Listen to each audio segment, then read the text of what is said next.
Hey everyone, welcome to Unbreakable Radio, episode 8. I'm super excited for our guest today. We've got Jason Colley on the podcast. I first learned about Jason Colley from Elite FTS and reading his column several years ago, and then reached out on Instagram, and I think we've just kind of interacted then, some through there, and I feel like I've learned so much over the past few years about really being more exacting in our exercise selection and muscle function versus muscle action and some really cool things about nutrition. So I was just excited to have you on today and to learn more about your coaching practice and more about your approach and have you share some of your knowledge with us. Yeah, thank you for having me. I really appreciate it. I love doing these. So, Jason, how did you get started in the industry? I know you've done some powerlifting, some bodybuilding. Where did that begin for you, and how has that steered your practice? yeah, I mean, again, I was an athlete in college. I played college football, so I was always lifting through college and even through high school. I had a very well-known ex-Olympic lifting coach in high school, so I was able to kind of learn the really good techniques from an Olympic standpoint, the Olympic lifts, the squat, the bench, the clean, the overhead press. I mean, just all of them really well and really technically well. And I carried that over into college. So I started powerlifting in college in the off season because there wasn't much to do in terms of a weight room or football in a small town, Iowa. So then I completed that, and then again was powerlifting through that. Graduated with a couple of degrees in exercise science and strength and performance. So that was kind of my ballpark coming out of college. Continued to train outside of that afterwards, and then about a few years after that, I met up with the Lily Bridges, who are pretty much a very high-end, well-known powerlifting family. Mm-hmm. And then everything I knew about training kind of took a 180-degree turn. So it was a very eye-opening learning experience in terms of like linear periodization and straight progression and just the difference and variations between those two and how to actually use those. I really learned how to deload and kind of understand when your body needs a break and how that super compensation effect actually occurs when it comes to loading and the muscle tissue recovery and things like that. So did that for a while, got banged up and injured. So then switched to bodybuilding because I wanted to continue to kind of, use the things that I learned, but maybe focus it a little bit differently. And then in that transition, there was a lot of individuals that, continued to have problems with their movements, continued to have problems with their injuries, continue to have problems with not getting stronger or not being able to change body composition. And so the area I was in and the location it kind of had a need for itself for that to be filled. And I kind of fell into that void of filling those needs. And I learned from my experiences with, I have had the pleasure of working under some extremely good chiropractors, some extremely good physical therapists, some extremely good neurologists as well. And so I had the opportunity to take all that stuff that I learned and kind of start from there. And that was when I was in Aurora, probably maybe about 7-8 years now. And so that's how it all got pretty much started. I think that's something that, to me, when I was first introduced to your content, I remember you had an article on Elite FTS that was about like the humeral arc and training, like back training and lat training. And I think you were one of the first people that I saw that kind of came out of this like powerlifting and bodybuilding kind of hybrid world that really seemed just incredibly well versed on human structure and how that impacts performance. And I think that so much of media that we see, it's like we see this really heavy bias of like, well, this is powerlifting programming and this is like 5x5s or whatever, like these kind of things. And you see people doing things how they've always been done and just kind of saying like, well, if you're not getting stronger, you're just like not working hard enough or what have you. And I think well, that undoubtedly can be the case. What was really impressive to me was this blend of almost physical therapist type approach to then elite heavy lifting and not having it stop at this like corrective exercise purgatory, but really doing a good job of knitting together like how do we have thoughtful warm-ups and how do we transition these into what we're doing in a way that seems rehabilitative, if you will, but doesn't stick us in this kind of 3x15 banded hell forever. Mm-hmm. How did you start? I'm sorry, go ahead. Oh, well, I was going to say just like Did you have a distinct transition point? Like, I think some of us, I know I've had moments where I felt like, oh, my eyes were opened to something almost suddenly, kind of. And it's like you can't turn back from that point. Did you have a transition period of going from that Olympic lifting and powerlifting background to like really understanding anatomy? Like, what was that time like for you? Well, I always had an extremely good understanding and kind of a tacit knowledge for biomechanics movement. And it just kind of naturally came to me.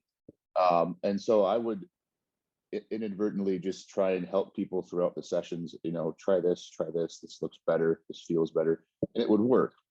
And then you take up and you kind of build that confidence, you kind of build that library, and you end up kind of putting more focus and energy into that. And I kind of realized like, okay, these are things I was using in my experience working clinically with chiropractors and physical therapists in terms of, those rehab and corrective exercises. Basically I'm taking those and I'm, juicing and pumping them up, and I'm using them just in a different population in terms of what's appropriate at what intensity and what volume in order to see an illicit result.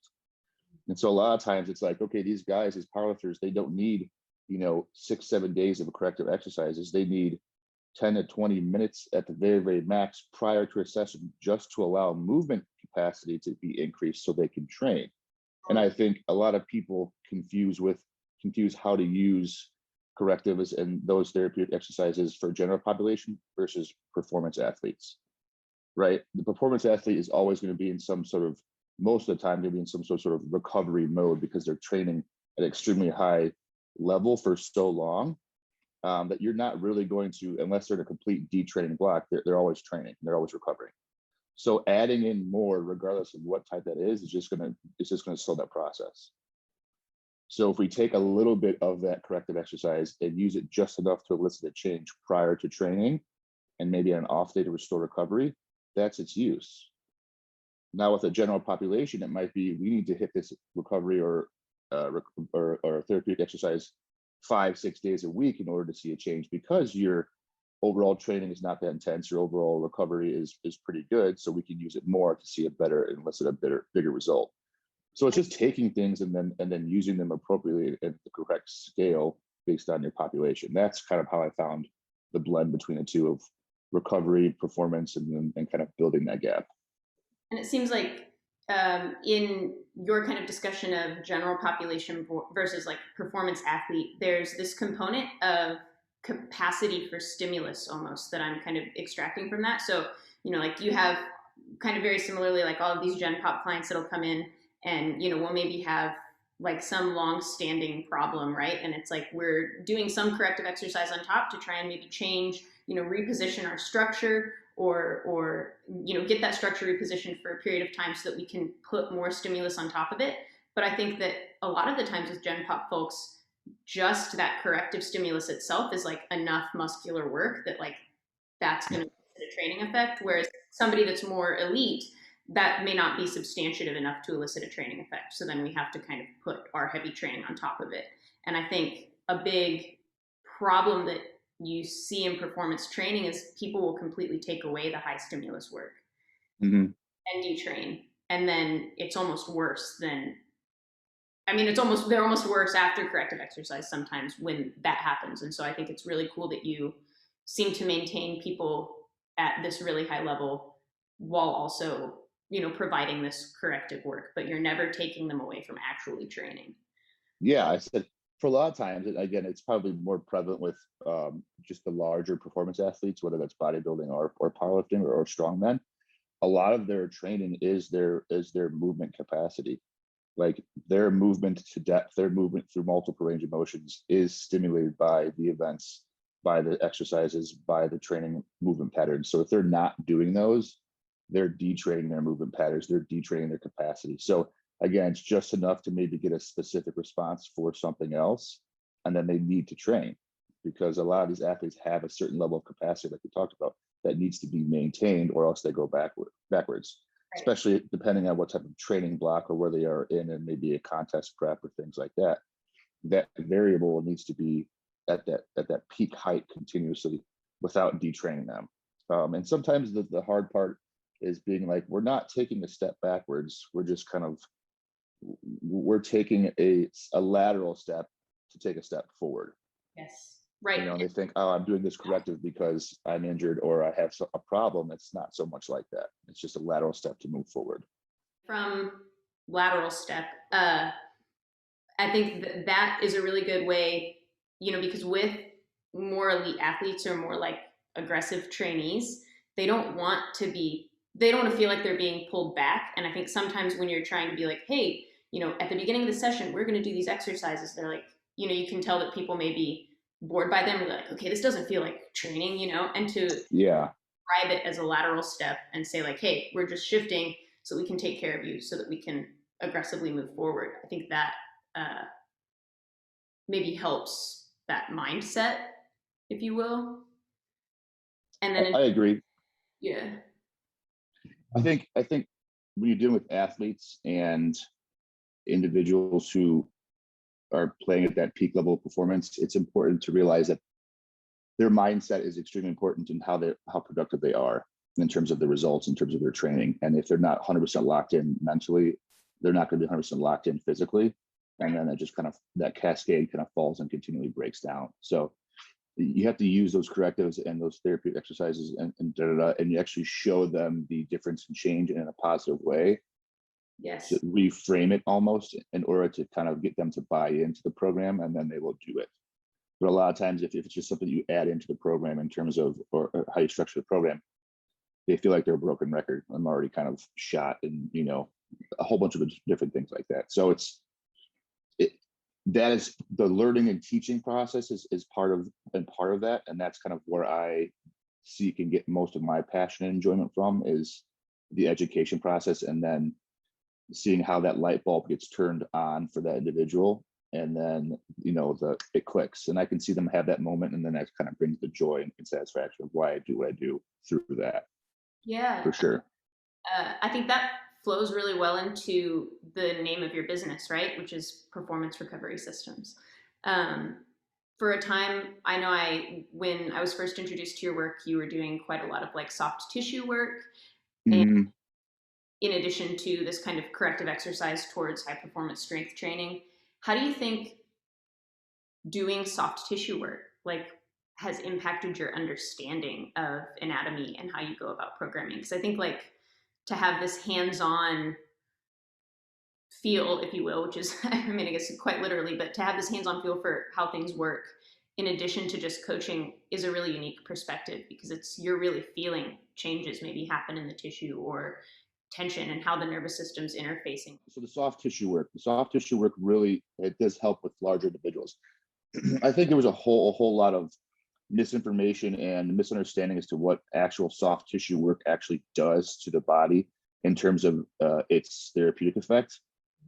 Honestly, once everybody started understanding that you're not getting long-lasting changes from any of the tissue work that you're actually doing, you're just getting acute neural responses from tissue, and that the actual majority of the work still needs to be done through movement and loading, that fad kind of broke out. It was like, I mean, Graston cupping, that tissue fad was huge.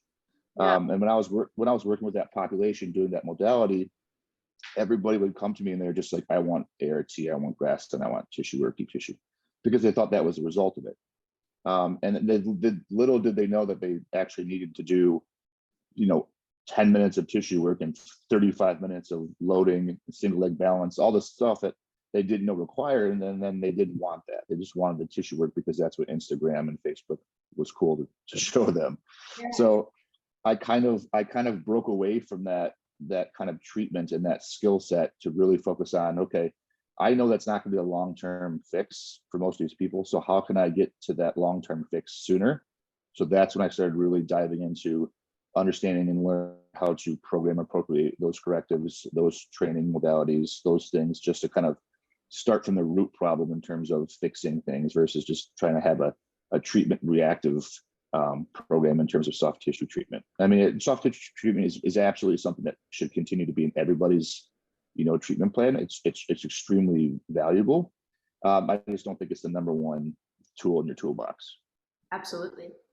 With that in mind, how do you approach assessing somebody that comes in the door? So say like two scenarios, right? We've got like Gen Pop people, and then we have, performance athletes. If somebody comes in and they're like, hey, every powerlifting meet I've done for the past year, like I get a couple weeks out and I start having X joint problem. Like, what is your first order intake? How do you go about assessing people when they walk in the door and then designing programming and choosing exercise selection? Do you do, like a traditional, there's all these traditional intake assessments, right? And they're all sold to us, but it's like some of them don't really tell us anything. And I think a lot of the best coaches have their own methods. So, yeah, how do you do that? Yeah, so I guess it definitely depends on the population that I'm looking at. So if you're looking at gen pop population versus a more performance-based population, and even within that subcategory of a performance-based group, bodybuilding in powerlifting or strength-oriented aspects,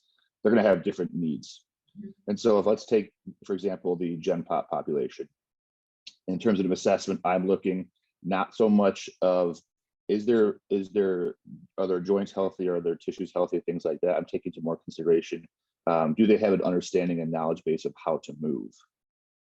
And I'm seeing it basically through their training, maybe some actual, very, very little actual exercise assessments do I do. I don't do an inline lunge. I don't do a sit and reach, I'd say take this kettlebell and squat as low as you can comfortably, or do a walking lunge. Or I take them through a workout. I just basically analyze their body through the way that they train. And this is going to tell me a lot more in terms of how that body reacts to load and stimulus, which is going to be the way we work that person anyways, versus me just taking them in a plain room and large area and say move. Their movement under load and not under load is going to be completely different. And I want to see how that body reacts under load and stress, because that's essentially what we're trying to fix.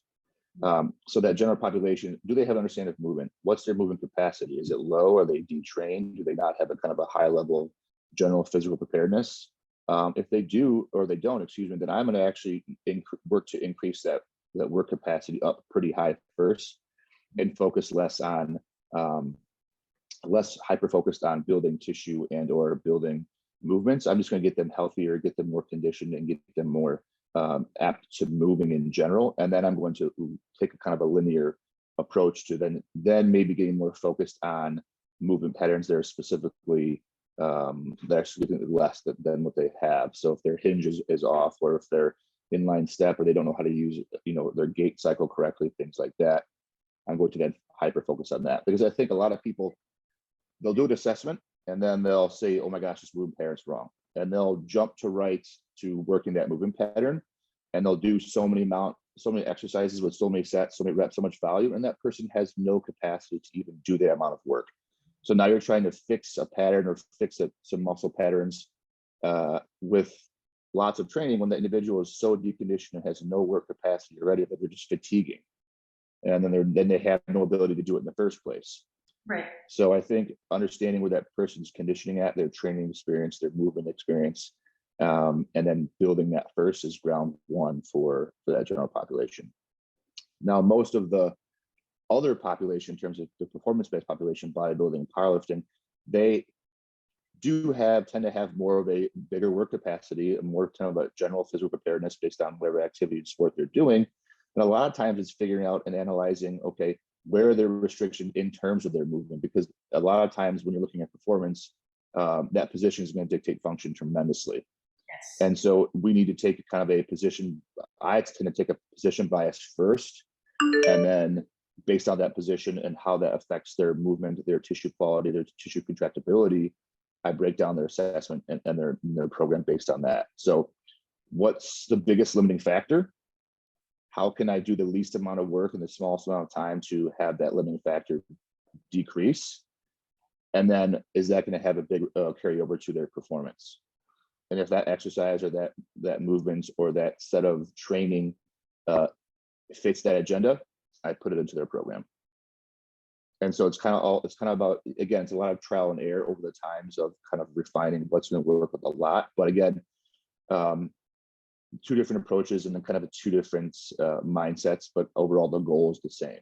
We're trying to fix function, we're trying to fix position, because we want an outcome later on of better movement, better training quality, better outcomes, things like that. And I think that makes sense.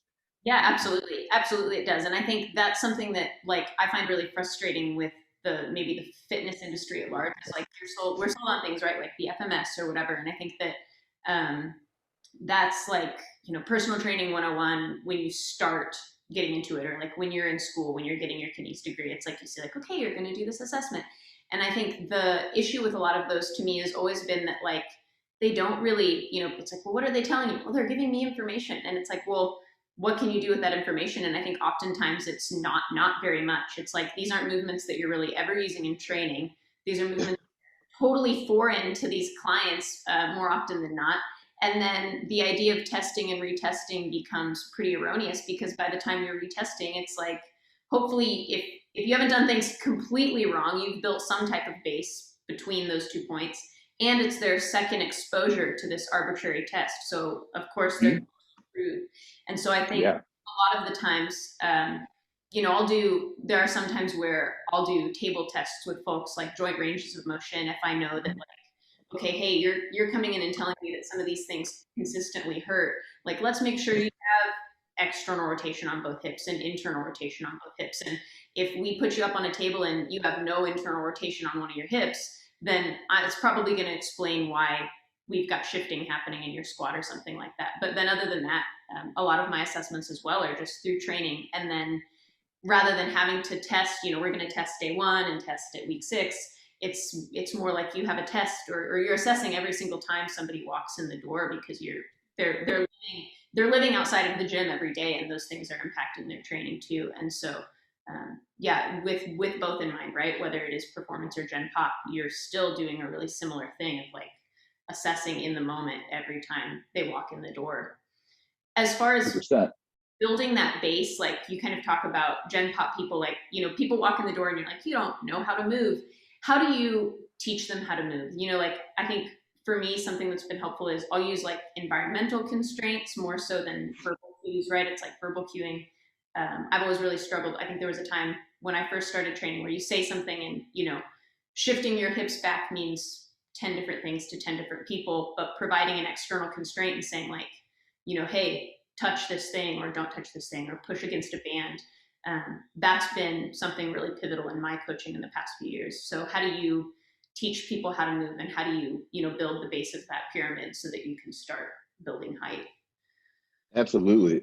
In terms of, again, I always ask in my assessment, as part of their overall, my overall standing of them is, what type of learner are you? Are you auditory? Are you tactile?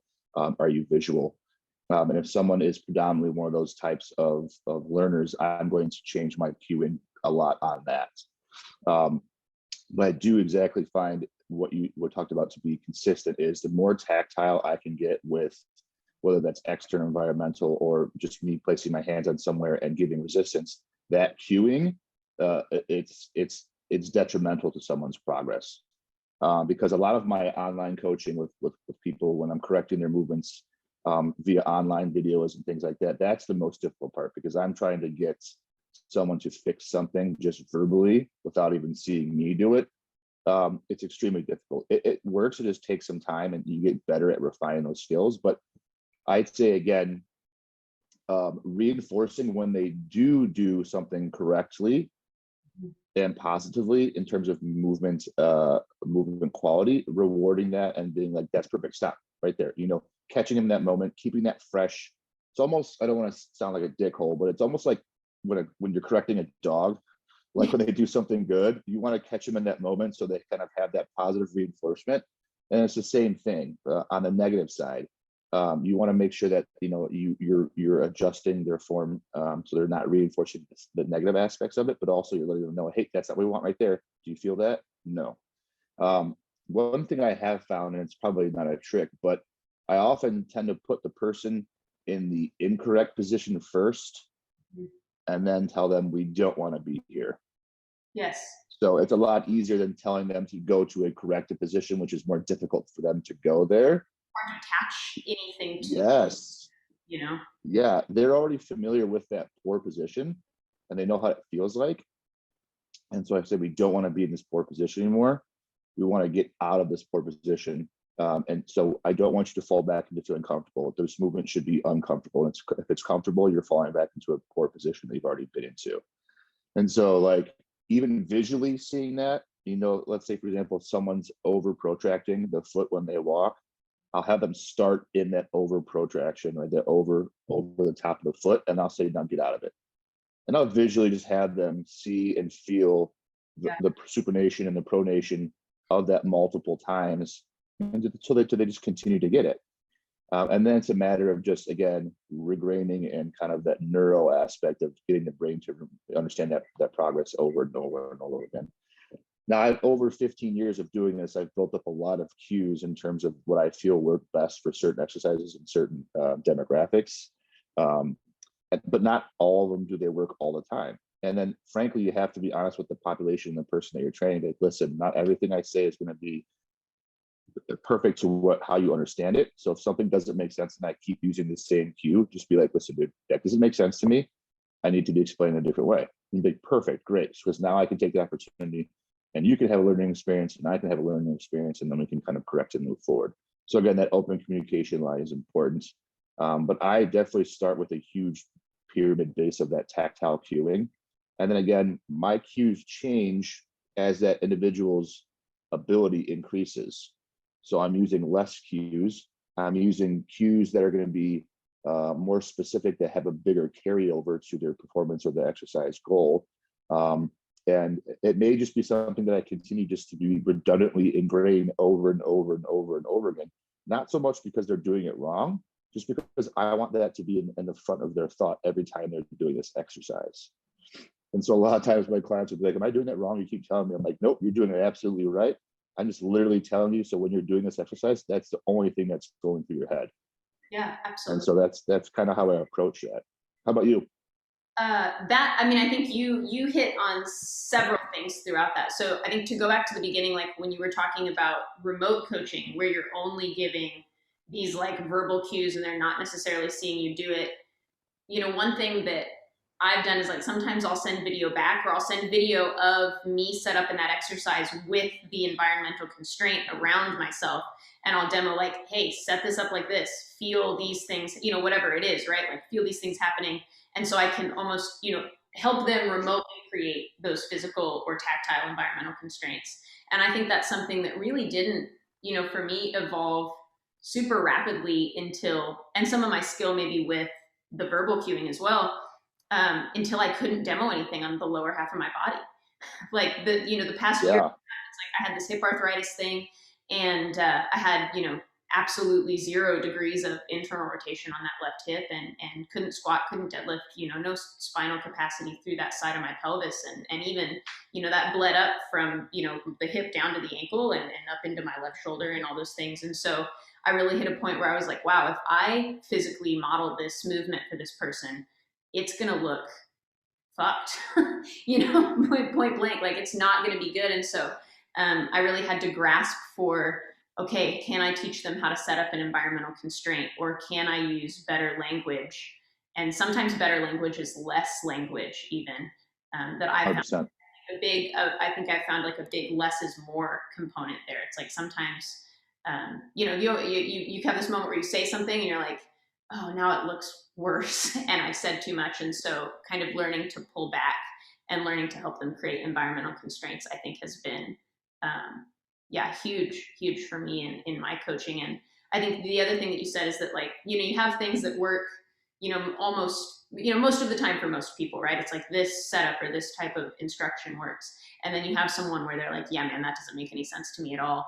And I think that comes into where I'm really big on, I think sometimes when people hire a coach, they think about it as this, almost sergeant general type thing, which is where you're just like, I'm telling you to do the thing and you do as I say and because I said so or whatever. And I think that that's maybe a stereotype from, largely Gen Pop. I think anybody that's really been in performance knows that it's not like that. But I think that I'm really forthright when I take someone in that like, hey, this is collaborative and this is communicative and this is a relationship. And so in order for you to get the most out of this and me to deliver the best coaching to you, like you have to tell me what's going on. You have to tell me if something doesn't make sense. Like, I don't want you to be afraid that I'm going to be like, scolding you for doing it wrong or something, or I don't want you to be intimidated. And if something doesn't make sense, or, we're doing something and you're like, I don't really understand why we're doing this, like interrogate me on it. And if I can't give you a good explanation, then like that's a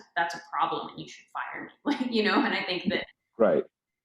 that Or at least you'll work to find an explanation or get someone who can help you explain it. I mean, I think that's huge of a professional versus an amateur is, listen, if I don't know the answer, I'm going to ask somebody and I'm going to find the answer for you because it's going to help us. So I'm going to leave my ego aside and I'm going to make sure that we get through this. And that's taken a lot of learning for me to do as well. And, but it's only made me a better coach, a better trainer, better nutritional coach. It's only made me better. So anything that's going to make me better, I'm going to choose to kind of opt for instead of just kind of having my own pride or ego be stroked.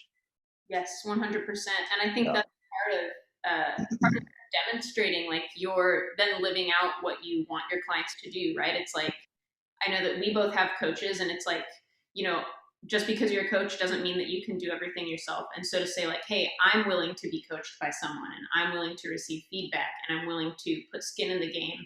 And I understand what it's like then with my clients to be in their position. And so I think building that understanding, and then you learn, like I'll learn things from being coached where it's like, oh, wow, I could apply that back into my coaching practice as well. And so then everyone kind of along the line benefits in this kind of back and forth feedback way. I think you mentioned that you apply this also in your nutrition coaching. So I know you do nutrition coaching. Is that something that you do for all of your clients? Do you do, exclusively nutrition coaching for people, or do you always require that folks train with you as well? What is that process like, and how do you approach it? In terms of the business, it's included in the service. So it's like if you want to work with me in terms of training, you have this opportunity to do this as well. Some of my clients, like more like my couple of the physique pros that I train, it's only programming, and I only use whatever nutrition their coach is doing as sort of knowledge for me to set up how I transition and how I use their training. So other people like more Gen Pop, it depends on again their goals. It's always offered, and usually they take the opportunity to do that. But it ranges from what that person's goals are and how they use it. I mean, most of the time, most people are working off of some structured meal plan focused around macros. And then when you move more towards the kind of performance-based individuals who really want high body composition changes and things like that, then we're going to really work on, that structured menu, that nutrient timing and sports performance timing, and then again, macros as well. So it's a kind of blend of all three. I feel like pegging someone into just macros or pegging someone to just eating off a menu doesn't really fit. Kind of needs to be a blend of all of them in terms of what works best for that individual and that goal. And then again, sometimes you can be in a goal mindset where you may need to hone in on how you do something for a short period of time. And then again, once that goal is met, then you can, branch off and open up and again, be a bit looser with how you do things in terms of tracking or macros and things like that. But I think having the overall mindset of learning how to have these skills of tracking, of knowing what stuff looks like, is what's most important. How you actually develop the lifestyle of healthy eating. Everybody comes to me like, I don't want to diet, but I want this really specific goal to happen, but I don't want to track to get there for a while, and I want to do this and that. It's like, okay, well, listen, you have a misunderstanding of what these tools are for. These are goal-based tools to get us to a goal, and then we learn through that action what it looks like to eat in a healthy lifestyle manner, and then we can pull back away from using these tools. Yeah. So the long answer: some people use nutrition, some people use it extremely, some people don't. It just depends on the goal, and some people are just strictly training and program oriented in terms of this is what I need in terms of body part, muscle mass, strength, things like that. Do you, in terms of, kind of teaching people to pull back and push forward at times, I think that's a big challenge in our culture because there's so much all or nothing presented by, maybe the more popular media, like people getting on Instagram, right? It's like you can see somebody doing like carnivore or keto or whatever fad diet, and I'll have clients come in and they'll be like, well, I know that I need to start doing the keto diet again. Well, why do you need to start doing that? Be like, well, last time I did it, it really worked for me. And it's like, well, but you're not still doing it. So it clearly wasn't sustainable. And so do you find that there's like a big talking down process, or not talking down, but like pulling people off this ledge of extremism into, you know, understanding like, hey, that worked for you because you probably ate less. You know, you started eating keto, you started stopping eating whatever was putting you in a surplus. And so it didn't work because it's keto, it worked because it was a deficit. And you probably prioritized protein a little bit better. So can we do that and transition it into something that's sustainable that still lets you, you know, meet your training goals? Because a lot of people that I work with are, you know, they maybe compete in powerlifting or something, but they're not being paid to do this. This is not like their career is not being a powerlifter, right? It's like these are normal Correct. people with partners or kids or really busy jobs. And so it's like, how do we help you eat like an athlete, but also understand that like you want to go on a date night with your wife every Friday, and then like how do you incorporate that sustainably so that like she doesn't want to divorce you by the time you're done with this powerlifting meet because you've been so insufferable to live with. So like, how do you approach maybe scaling that from people that are really elite to maybe more hobbyist athletes? Um, Yeah, again, I think the first part of your of what you said is 100% true. It's exposing to what exposing them to actual education in terms of what they were doing and what the actual education of what they're doing was. So again, yeah, I was eating keto, but what you're really doing was the education and understanding of caloric surplus versus caloric deficit and what that does to your body weight. You know, I was doing carnivore and I got really good shape. Okay, what we were doing is we were eating a larger amount of protein and what that does to your metabolism and maintaining muscle tissue and so forth. So taking their broad umbrella and then educating them into kind of a smaller, more focused umbrella gives them a more of an educational understanding of what's actually going on. And then those light bulbs start ticking and turning on, and you can kind of focus more on continuing to educate and teach from that smaller focus, because now their mindset is more from a broad aspect to now a more honed in aspect as they're learning and understanding more specifically. Again, I think the world of social media tends to put out too much information in this large arena. And then you have so much flying at the individual that they don't know what to take. So they just take bits and pieces. Yeah. And so when we hone and kind of focus in on what's important, they get a better understanding of that. To your second part, yeah, absolutely. It's going to be goal based in terms of the individual and what they want. If someone's just looking, most of my clientele are specific goals in terms of body composition changes, strength, and performance based goals, whether it's tissue building and so forth. So the more serious and the more lofty the goal, the more intense that nutritional aspect is going to be specific wise.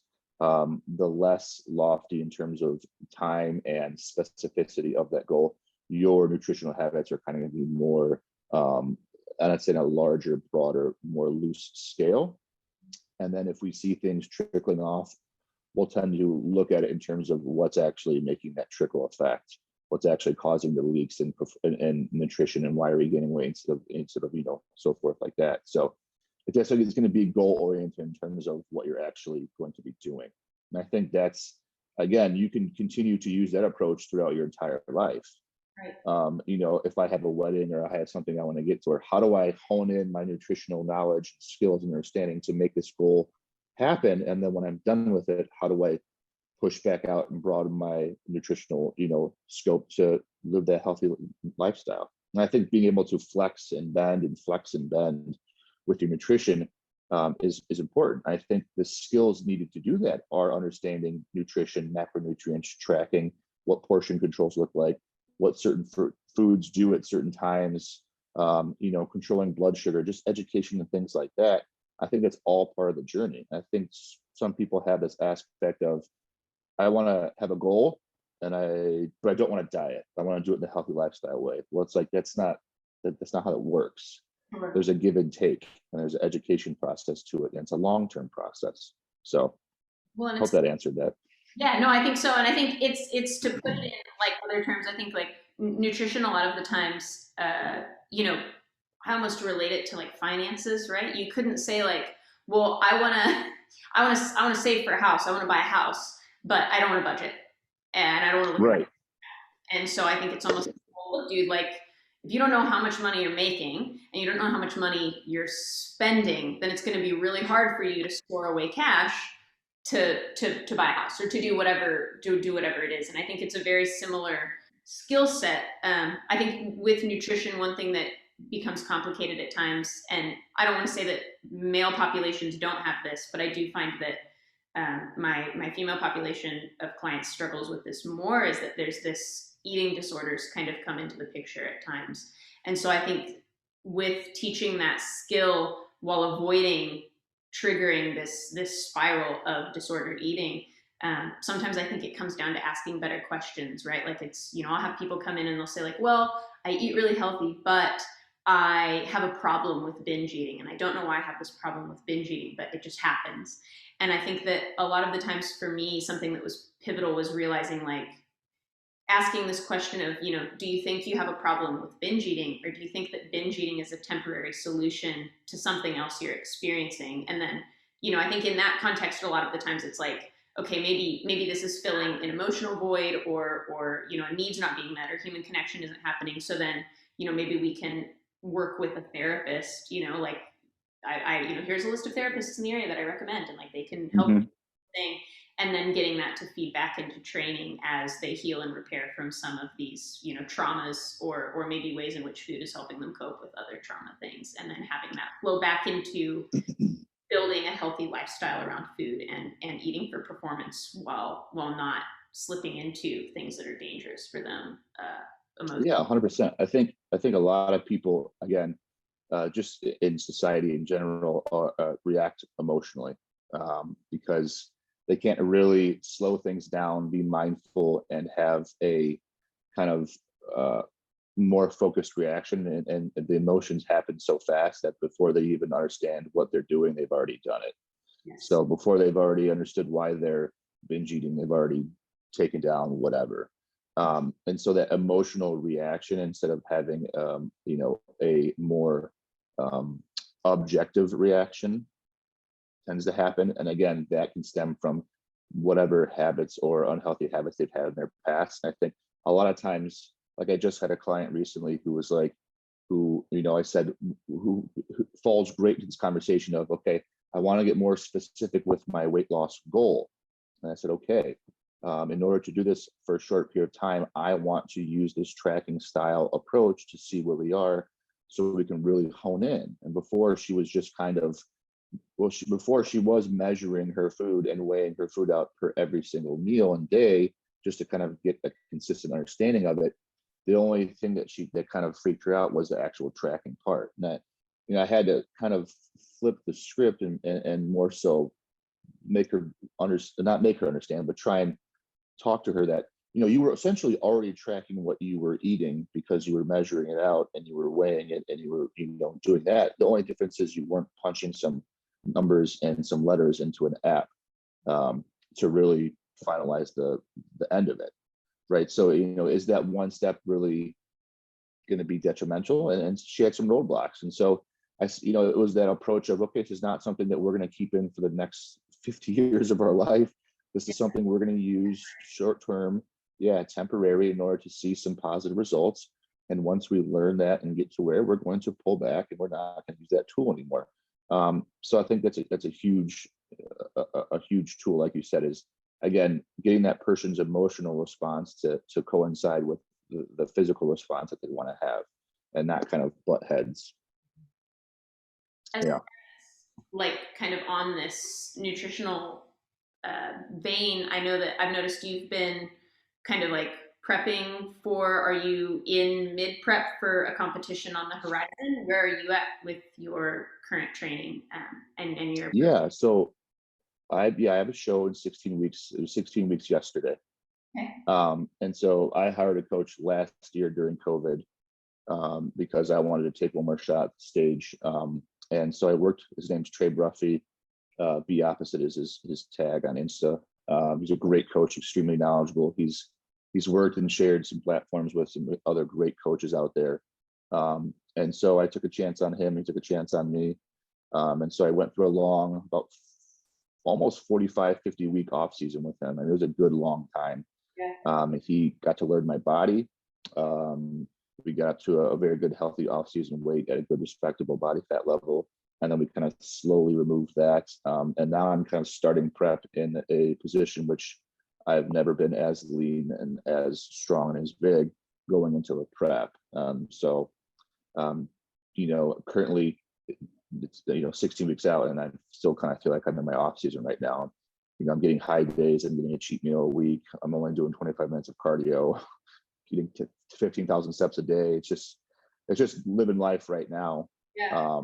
And as it gets more and more closer to game time, I'm sure it'll pick up. But right now, yeah, it's pretty nice. Yeah, it sounds like a sweet spot, right? Where you're like making performance gains, but life feels pretty normal. It's not like,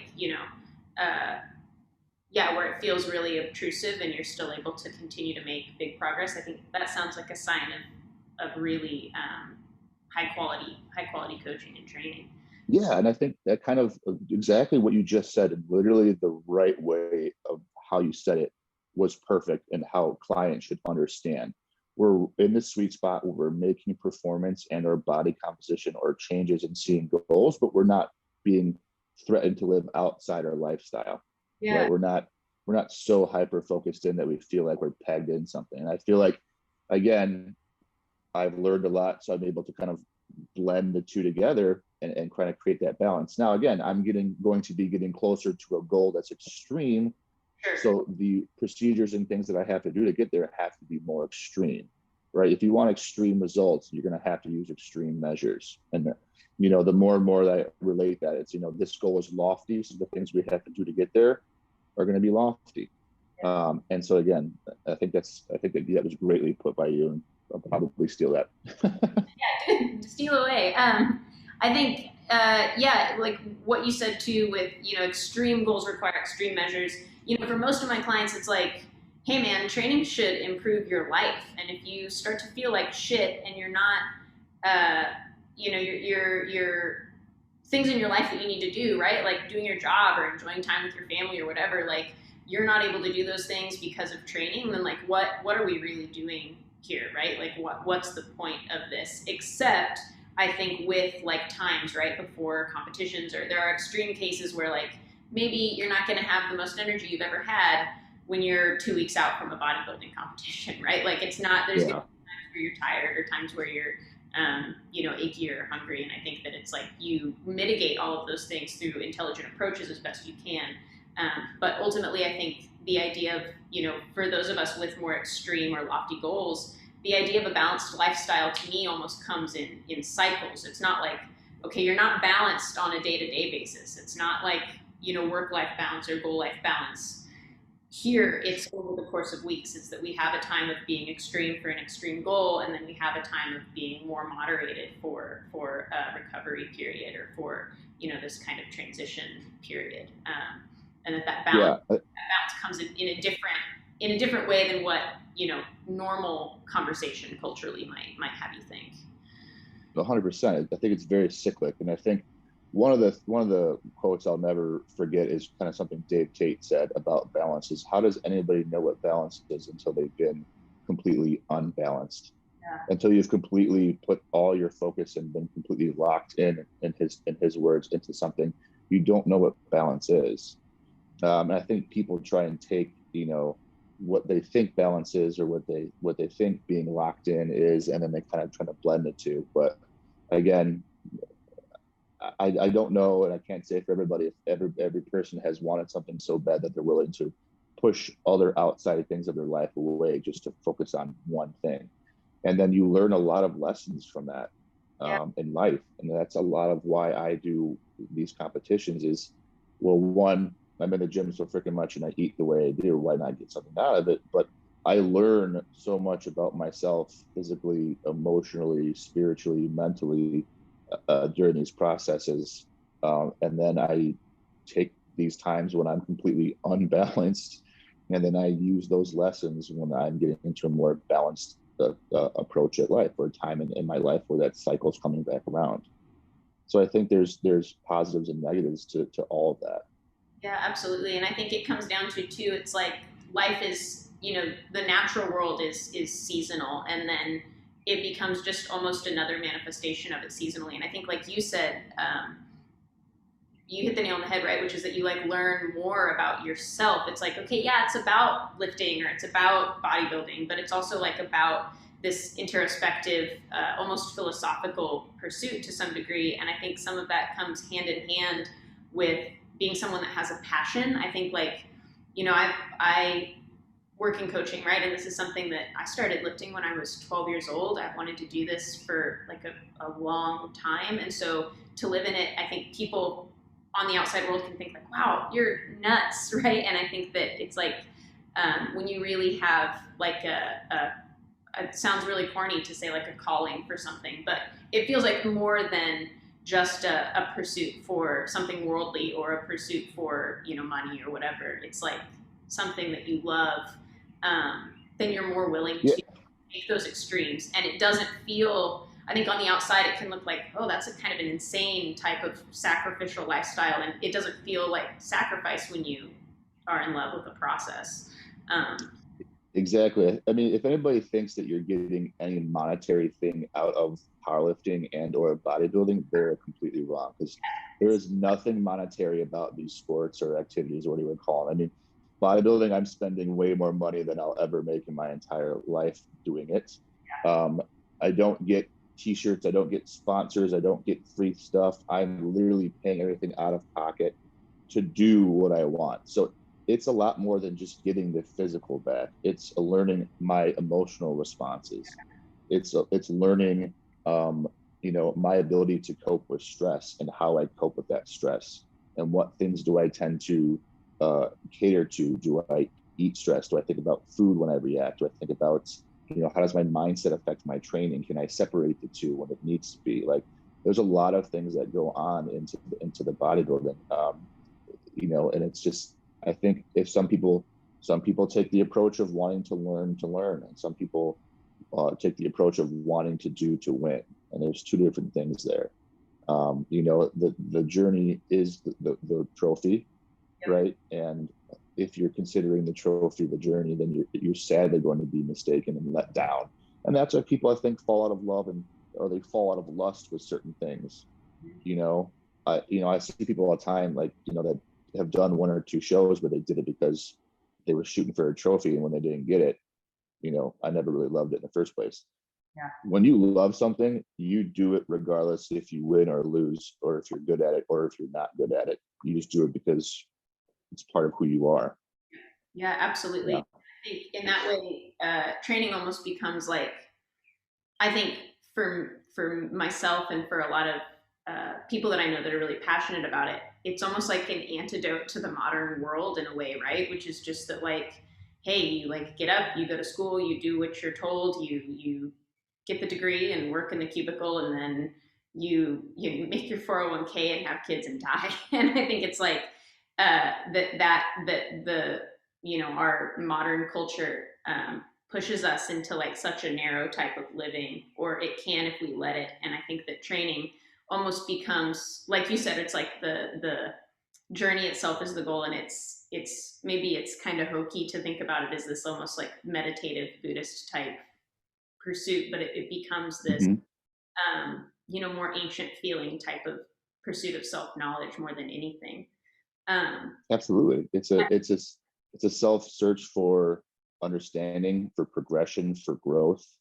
But you can get as deep as that, or you can be as superficial as you want. I mean, it just Right. depends on the individual. And I think a lot of the people have the choice to consider themselves, lucky to do what they do, regardless of how they approach it. You know. Yep, absolutely. And I think from a selfish standpoint, in a lot of ways, like I just like training because I like training, and I think for a long time I've recognized like I am not like naturally probably one of the strongest people. I don't put on size easy or all these things that I like to do. I'm not super gifted at the physical element of it, and then having a lot of surgical hardware and a lot of scar tissue and some tissue that's been like removed or cut away. It's like there's certain components of performance where it's like I'm probably never going to be the best at this, and I've got the Sunflower State Games powerlifting meet in a couple weeks, and it's like I'm going to go and do as good as I can, and just like enjoy the process of doing it more so than anything, and it's not really for like a trophy, or you want to just be the best that you can in the moment, and it's just part of the process, and it makes life fun. I think that being said, like, what are you currently, as we kind of come to a close in the podcast, like, what are you currently most excited about in your own training? Is there anything that you're excited about as a coach? Like, is there, what's on your horizon that's giving Yeah. training right now? So I mean, my business is really growing right now in terms of its online presence and its in-person training. I'm lucky enough to train at kind of one of the best gyms in the country in terms of Quads Gym, Chicago. It's like the mecca of bodybuilding in the Midwest. So they have every trinket and toy there. So individuals who come there come to train for a purpose, and that fits my business modality. And so as a trainer, as a coach, I'm really excited about my business just expanding in terms of hiring other trainers onto the staff, onto my staff, and then again, now expanding my job not only as a business owner but as an educator to teach these trainers how to manage a business, how to train individuals, how to become a better coach. And so doing that both online and in person, that's the kind of the path I'm moving towards for the business. And as a trainer and coach myself, I'm always learning and trying to expand my knowledge base from just people that I feel are good, wholesome people, and take the information and use that towards my practice. Again, there's the bodybuilding thing that I'm doing, and I'm hoping, again, that's more so just a really expensive marketing tool. I mean, that's what we're using it as. It's going to draw business. It's going to reflect my ability to do what I talk about, what I do, and I can do for others. And then yeah, I'm going to keep doing my seminars. So hopefully as things progress, the seminars will continue where I can put on good educational material for individuals to kind of learn, understand how to train, and kind of do those things. And then from there, we'll just keep on trying to expand. Rock on.